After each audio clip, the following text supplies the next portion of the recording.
to connect that myth, that genius that represent everything about England, and you associate him with something that is not 100% English, people get nervous.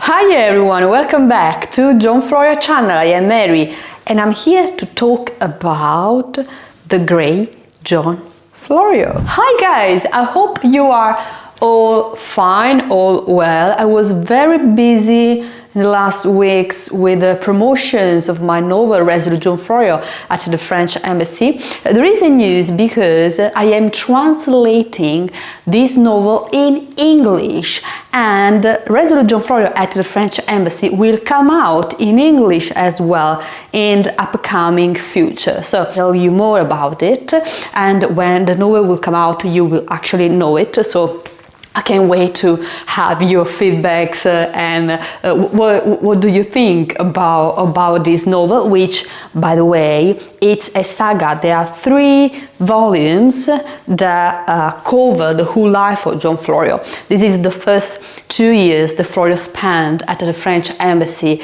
with Giordano Bruno, with the Babington plot and so much more. So, if you haven't subscribed to this channel, don't forget to subscribe, because you get a notification every time I post and I share a new video. Today's video is a bit challenging, maybe for some of you a bit annoying. Was Shakespeare Italian? Why this title? Today I will go through the rabbit hole of the whole John Florio Shakespeare history, and I will reveal how this story has been misunderstood by the majority of scholars, both Stratfordians and Florio scholars, and how we can perceive John Florio as he really was from a different perspective. Let's start with the title. Was Shakespeare Italian? The majority of Florio scholars today, those who believe that Florio in a way was involved in writing the plays attributed to Shakespeare, the majority of them believe that Florio was the solo writer, so the solo genius who wrote all the plays that later were attributed to Shakespeare. This is something I don't agree with. I have explained many times in the past videos why I don't believe that Florio was the solo writer, because first we have to look at the historical documents. If we look at the historical documents, we will discover that first, theatrical plays were written in collaboration. Second, most importantly, John Florio tell us he brought himself, that he collaborated, he had a group of writers, okay? Third, I actually don't believe that Florio was the solo writer. I don't believe that he wrote all Shakespeare plays. I believe it was a collaborative effort.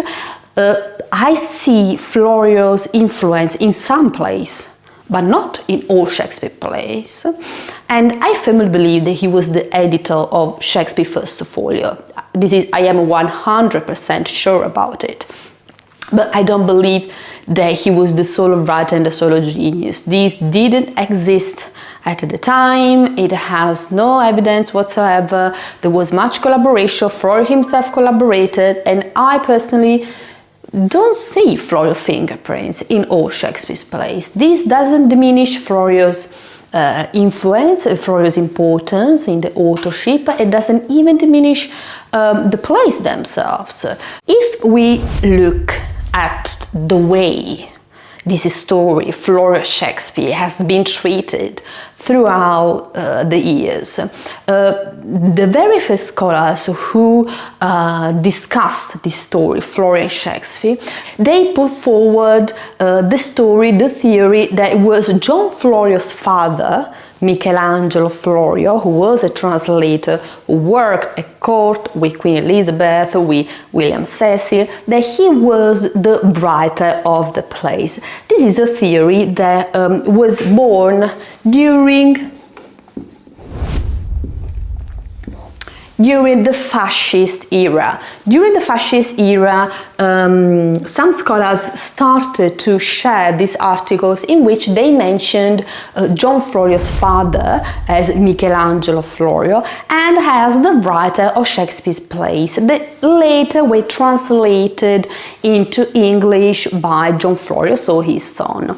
And when these theories began to spread, they connected this story, Florio and Shakespeare, with the nationality, with the identity of Shakespeare as the Italian, by underlining the nationality of the writer. So Shakespeare is not English anymore, he is an Italian, because John Florio's father, blah blah blah, he was from Tuscany, so he was Italian, etc, etc, etc, etc. This is not true. The theory of Michelangelo Florio, John Florio's father, of Crollalanza, they are all wrong. In fact, if you read some of articles written by The Guardian, other English newspaper, they all mention, was Shakespeare Italian?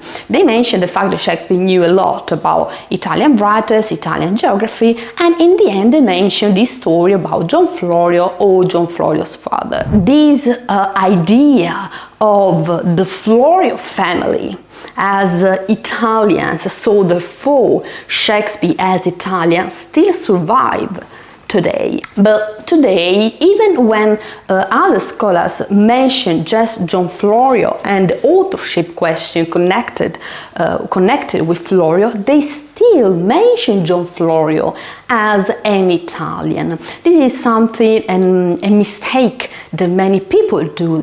Stratfordians, anti-Stratfordians, some Florio scholars, when they have to describe John Florio, they mention him as Florio the Italian. But was this true?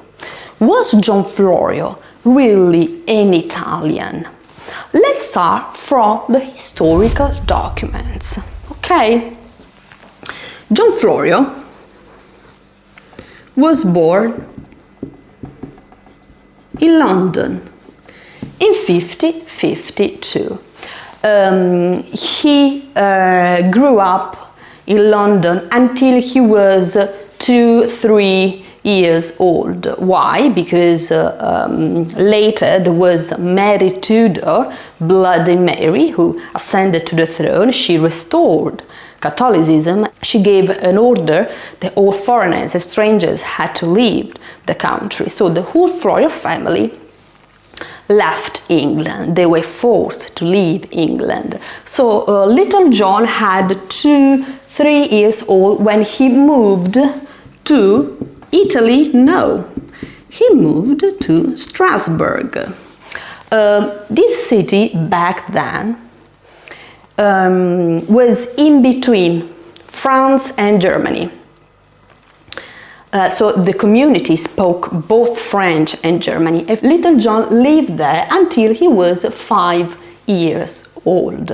So you can imagine a little boy who was born in London, 2 years old. He moves to Strasbourg, English, French, Dutch. That's the environment he grew up with. Later, at 5 years old, he arrived in Soio. Soio is now today is Switzerland. Back then, Soio was an Italian community. So he grew up in this Italianate community until he was 10 years old. So 2-3 years old, 5 years old, until he was 10, he lived in Soio. At 10 years old, his father sent him back to Germany to study and live in Tübingen for 3 years.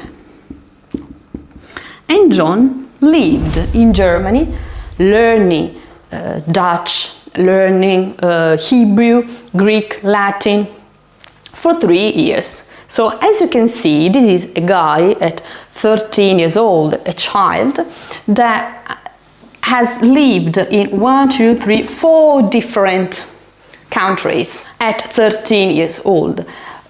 From 13 until he was 19, we know that he traveled between Italy and Europe, most certainly France, And at 19 years old, he comes back to his homeland, London, and he will live in London until his death in 1625. This is Florio's life. If we go through the historical documents and we see the way Florio described himself, so how he is mentioned in the historical legal documents, Florio is described as Englishman. He described himself as Englishman, not as an Italian. Why? Because he felt himself English. If we read Florio's works, he says something very interesting. He says, I am Italian tongue, but English at heart. He felt himself English, and this is why in the documents of the time he described himself as English. There is something very interesting the Florio scholars have pointed out about Florio. They say that at a certain point Florio had an identity crisis. What does this mean? Identity crisis. When Florio arrived in London, he came back after this childhood spent basically in Europe. He comes back to London. Florio comes from a family who was half Italian, half English. His father Italian from Tuscany, his mother English. When he comes back to London and Florio begins to describe himself and introduce himself as Englishman, people treat him as stranger. People describe him and see a foreign, a stranger. You can also imagine this Mediterranean look.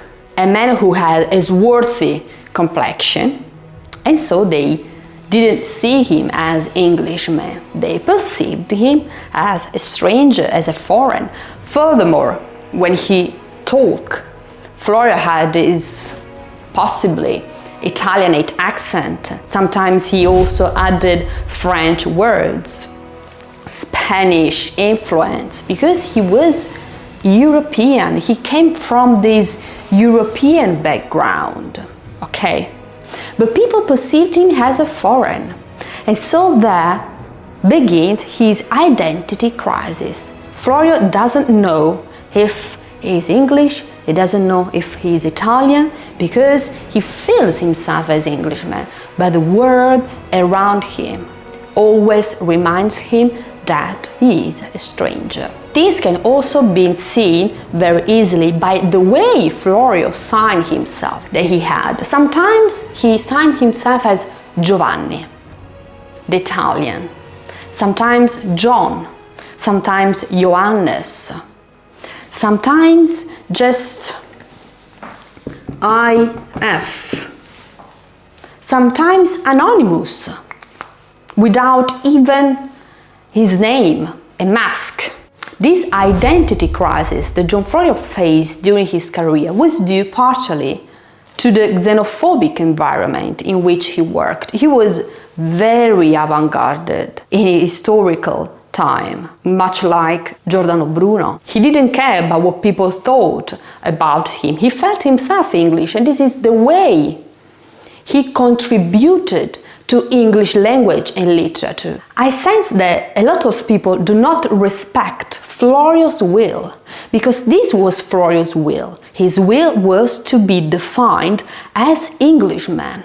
So when today there is this stupid, embarrassing, annoying war when we talk about the authorship, in which people say Shakespeare was Italian, and they just rise up the Italian flavor, say, you know, Shakespeare was Italian because Florio was Italian.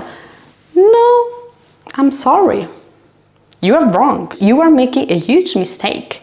He was an Englishman. He contributed to English language, English literature. He was born in London. He died in London. He spent most of his life in England.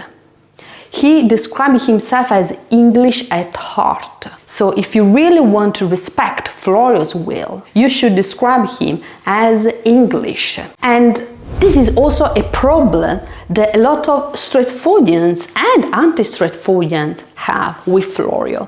When Stratfordians mention this connection with Florio, they are not at ease with the fact that Florio came from an Italian father, that he had foreign origins. They see this as a problem because we are talking about a legend, a myth, the symbol of Englishness, of English language, of English literature, of English history.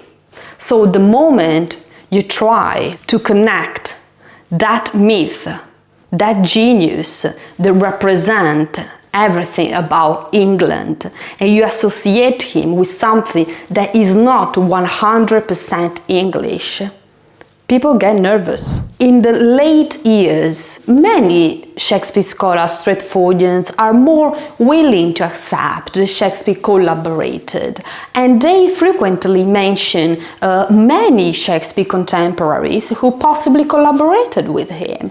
But when it comes to Florio, there is always a huge problem, and the problem is the fact not that there is no connection between Florio and Shakespeare. The problem is that Florio was not 100% English.